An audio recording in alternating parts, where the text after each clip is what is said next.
Brandi za simu ziko hizi nne peke yake. Brandi ya kwanza iPhone.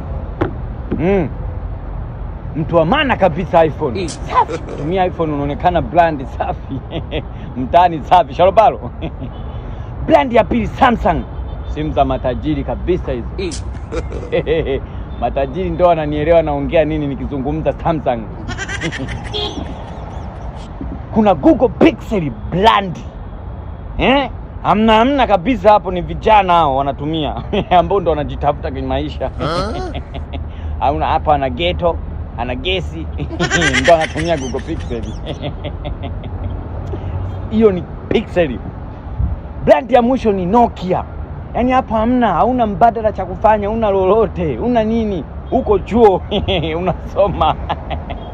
Tumia Nokia.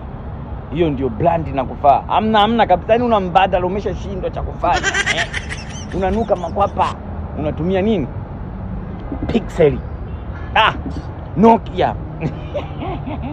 Na wachanganya kidogo. Ni watu wanaotafuta maisha na nyie watu wa chuo.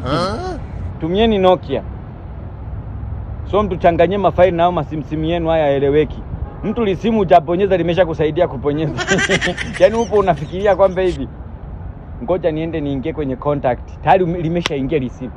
Hapo unajifikiria labda niingie labda kwenye message, niandike message nimtumie fulani, linakusaidia kutafuta jina la mtu.